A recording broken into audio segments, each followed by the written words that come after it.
Fearful avoidants really struggle with understanding if they're the problem or if their partner is. Because they have this hyperactive inner world, they often get confused during times of conflict. They have a nervous system that has been dysregulated, causing them to have extreme responses, either dissociating and completely shutting down, becoming extremely hurt and feeling lots of shame, or even becoming volatile and exploding the situation beyond what it should be. All forms of trying to protect themselves emotionally. As a coach, I often find myself having to de-escalate them, making them go into themselves and self-reflect, stopping them from either cutting the person off and sabotaging the relationship, and sometimes having to be the one to tell them that they may be the one to have to apologize because they overreacted and went into fight or flight over something that didn't have to warrant this type of response. What's going on, my beautiful people? Let me know if you can hear me. That video I released that video back on January 22nd, 2025, and we're near the end of 2025. And guess what? Not a whole lot has changed. A lot of the fearful avoidant attachers that I work with, this is usually the process that we have to go through in order to get them to a secure attachment in their life. So there's a video that I have here on the channel. It's called Fearful Avoidant Attachment Affirmations for Healing. And I recommend that you go check out that video. It's here right on the channel. It's free. It's an affirmation video. I think it's like 30 minutes or something like that. And I've got some really good feedback about that video, but that's not what we're here to talk about today. We are here to talk about what a fearful avoidant feels when they're in no contact, when you guys are broken up. So this video was the closest thing that I can like relate to. I'm going to run it one more time just so you guys are just coming here right now. It kind of gives you a good baseline on where I'm at. David, it's good to see you, man. I appreciate you being here. It's a really short video, all right?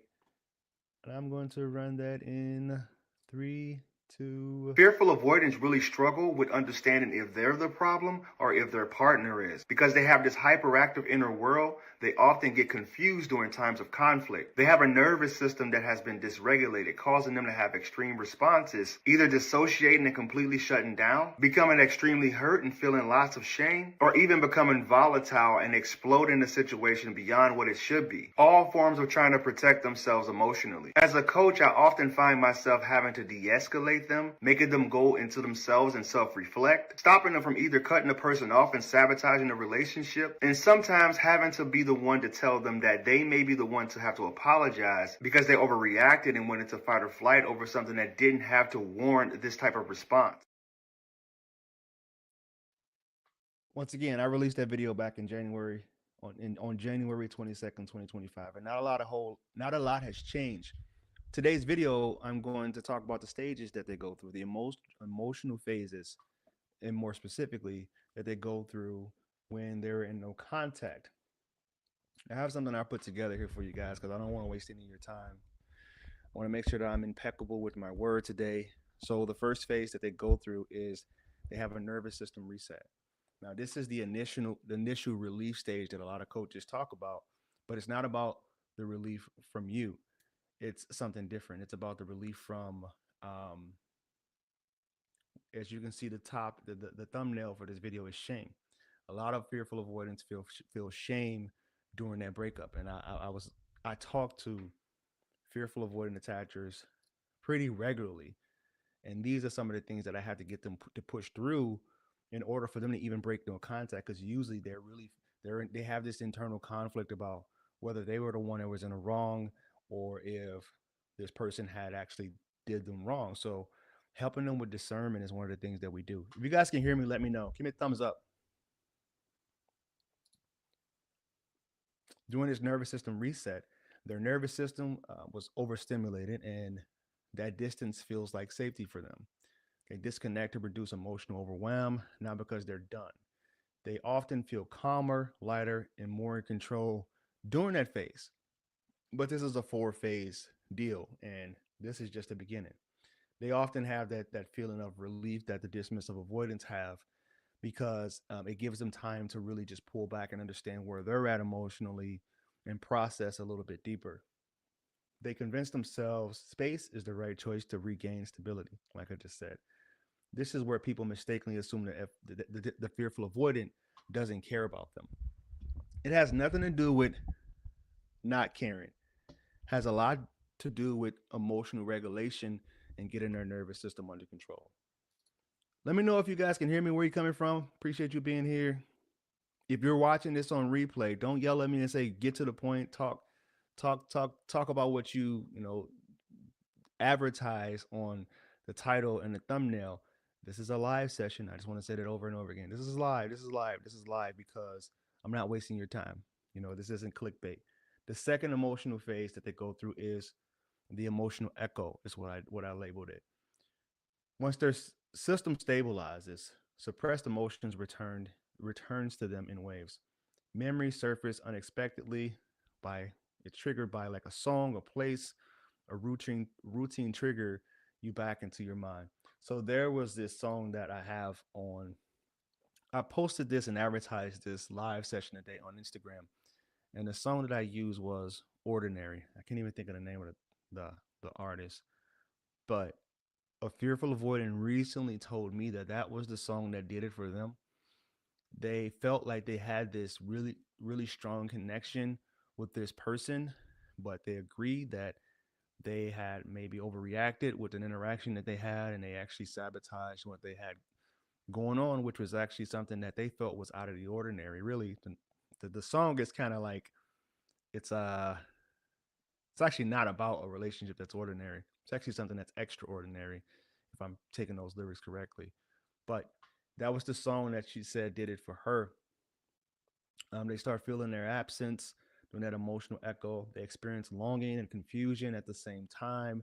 The longing meaning, they often do feel like there's not fearful avoidance in particular.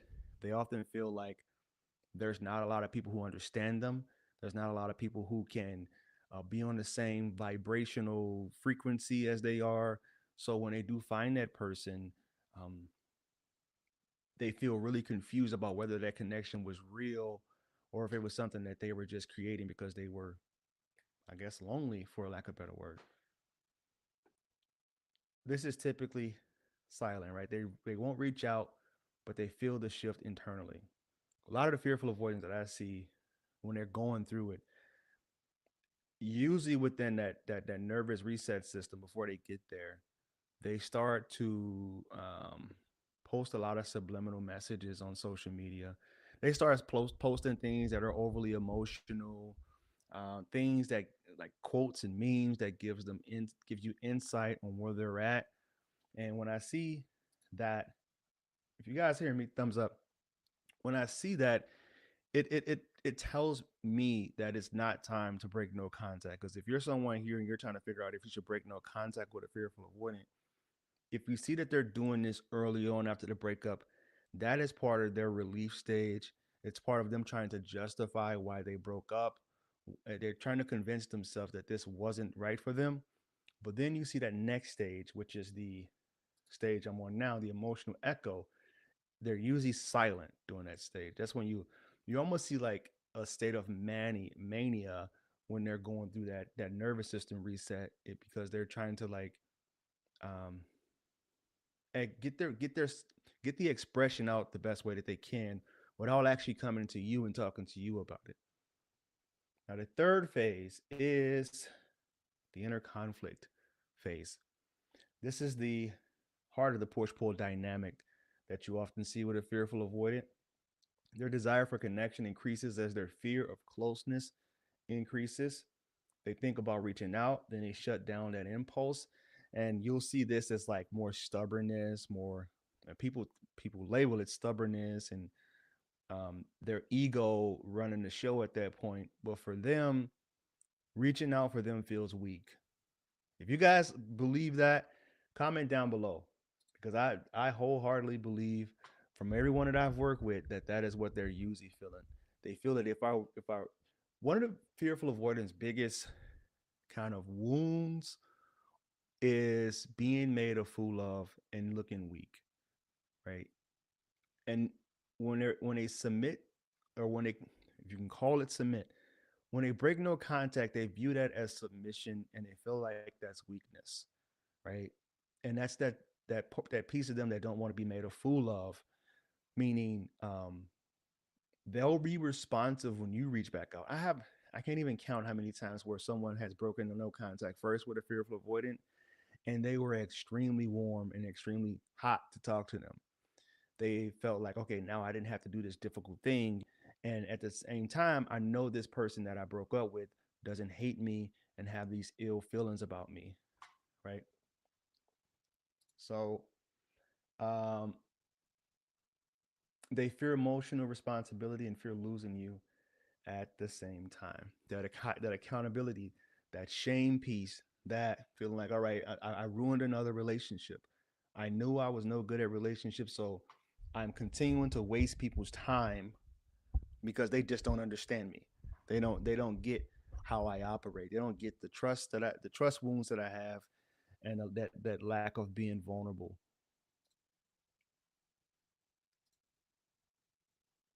This is the stage where they check your social media quietly or test the waters indirectly. Going back to the first phase, they'll be posting these things, they'll be blasting all over. And then, fearful avoidance, they're kind of like the anxious attachers. Well, they may have a burner accounts and maybe searching you on anonymous deals just to kind of see where you're at. Um, Internally, they feel torn but don't know how to resolve the conflict. 100%. I asked my ex, okay, we're going to take a pause here and let this breathe a little bit. If you guys are watching this, go back and watch the replay. I feel like this is valuable content for you guys. And honestly, I have a really hard time. I don't see a lot of other coaches. Let me know. Like comment right now if you feel I'm off base. But I don't see a lot of other coaches that are giving away value like this, that are relationship coaches in particular. How many of them are doing live sessions? I know one of them. I know one other one. So I might be sticking my foot in my mouth. And he has really good live sessions. But I feel that, like this, if you feel like I'm right on point with this, there is a booming amount of other attachment style coaches that aren't really giving away the value that they should be, because this isn't about us. This is about you guys. This is about educating you, trying to help you heal, try to get you to the point where someone told me just last week, he said there are so many people who have been healed by you and have been helped by you that you will never hear from. They'll never reach out. They'll never tell you just how much you meant to them. And that's cool. And I think that is the whole purpose of doing this work. I really do, because it gives me so much life and fulfillment. Like, you guys don't understand. I have like three other channels, and I still feel like this is my baby. This is the one that I really feel the deepest about connecting with my subscribers, the audience, whatever you want to call it. But I do appreciate that. And comment in the comment section.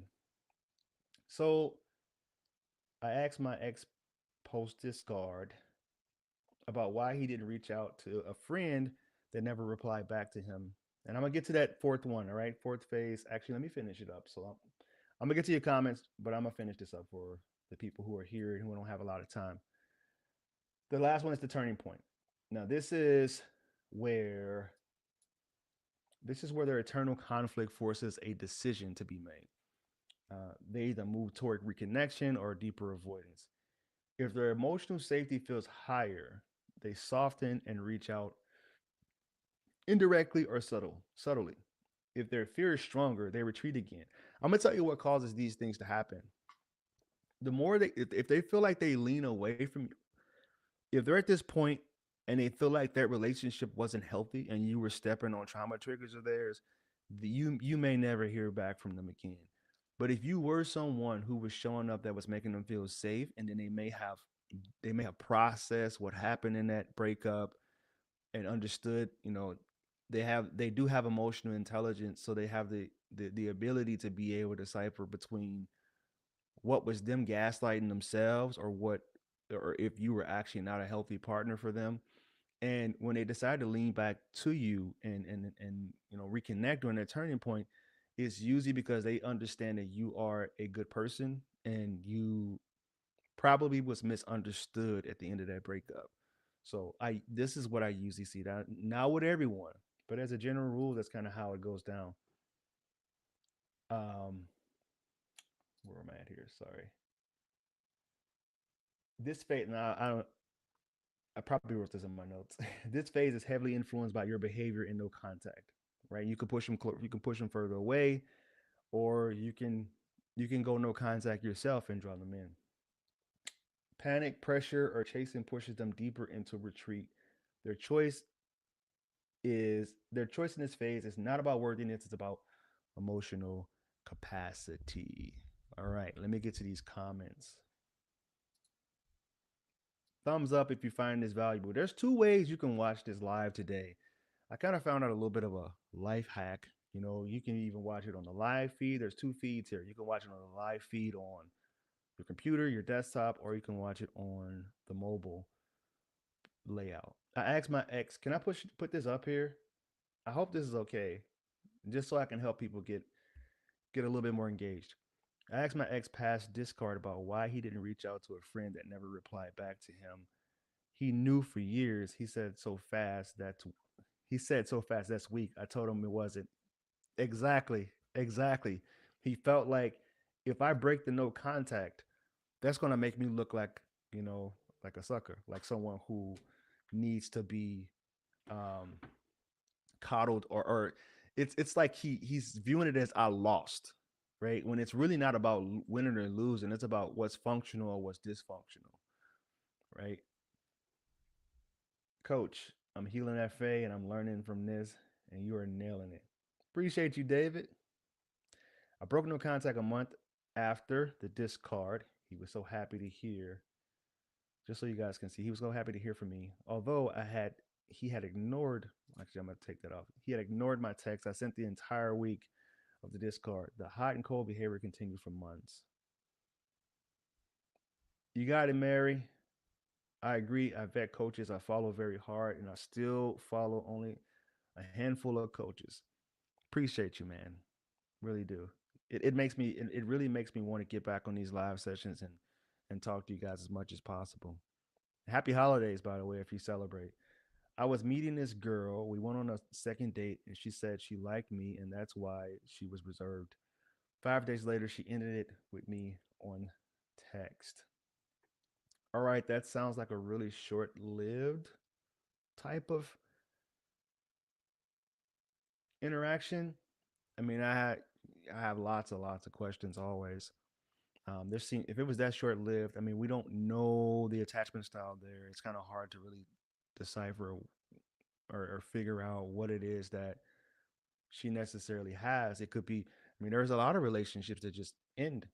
They just say, all right, this person just isn't for me. And I think with the rise of dating apps and people are, quick to next someone in real life, then it's really hard to tell if she just wasn't that interested, if you did something that might have turned her off, or if she has some type of insecure attachment style. So I would be very careful about, kind of lumping certain people in a bucket. And I don't know you. I could just tell you from my own experience and the people that I've worked with, we often do that because it helps make things make sense. She's a fearful avoider, and I just wanted to keep it short. Okay, cool. All right. Then never mind. All right. Any more questions? Any more comments? Like I said, if you're finding this valuable, if you want to text me, you can. If you want to text anonymous, and I'll read it here live. I'll answer your questions live. The number is scrolling across.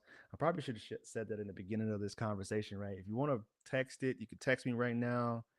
I'll answer your question. And I appreciate you guys.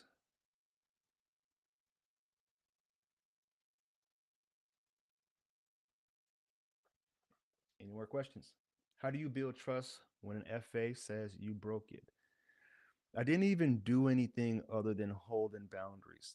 That for me is a red flag. It's red flaggish. Okay.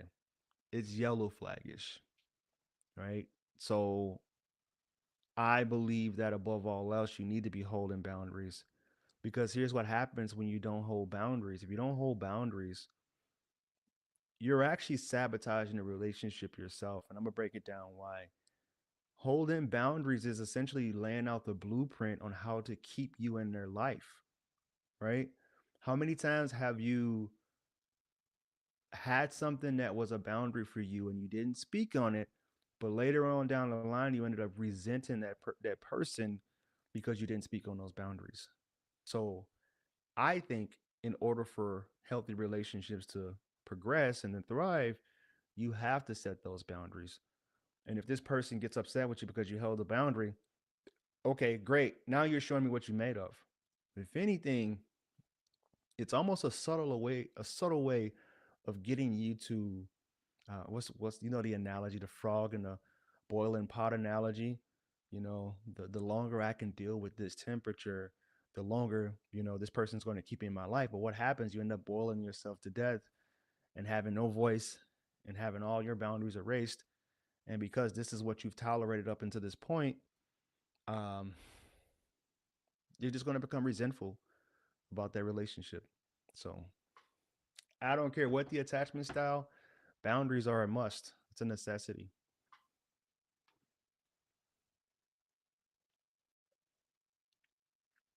And we can't allow people to use their attachment wounds as a reason to get you to comply in a manner that makes them feel comfortable. You know, let me know what you think, Christina. Sorry. So I see a lot of creators on these live sessions. They put the comments up on the screen, and I've done it in the past, but I kind of felt morally conflicted about that because I want to make sure that I'm maintaining privacy, and you don't want people going and looking at profiles and all those different things. So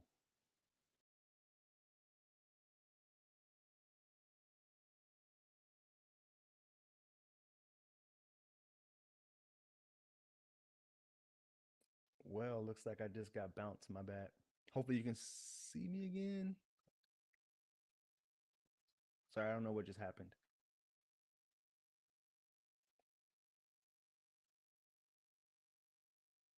Okay. Well, if you guys don't have any other comments, um, feel free to reach out to me for a one-on-one session. My website's www.fruitfulseeds with a Z at the end.com. I should have that here. I don't know why I don't have that up. Okay, so people just bounced in here. All right, I'm gonna give you this video one more time since you're just joining us. I'm going to show you kind of how I decided to come up with this video. This video I released on January 22nd. It's a short video, 2025. And at the end, not much has changed since this video has been released. I still have to help fearful avoidance through this in their day in, day out lives with their relationships. Fearful avoidants really struggle with understanding if they're the problem or if their partner is. Because they have this hyperactive inner world, they often get confused during times of conflict. They have a nervous system that has been dysregulated, causing them to have extreme responses, either dissociating and completely shutting down, becoming extremely hurt and feeling lots of shame, or even becoming volatile and exploding the situation beyond what it should be. All forms of trying to protect themselves emotionally. As a coach, I often find myself having to de-escalate them, making them go into themselves and self-reflect, stopping them from either cutting the person off and sabotaging the relationship, and sometimes having to be the one to tell them that they may be the one to have to apologize because they overreacted and went into fight or flight over something that didn't have to warrant this type of response. All right, guys, that's it. Appreciate you guys for being here. Go back, watch the replay. I talk about the four phases of, you know, what the fearful avoidant is feeling during no contact, and they go through four phases. So go back, watch the replay. I appreciate you guys. And always remember, when you go and be loved, you'll never have to find it. God bless.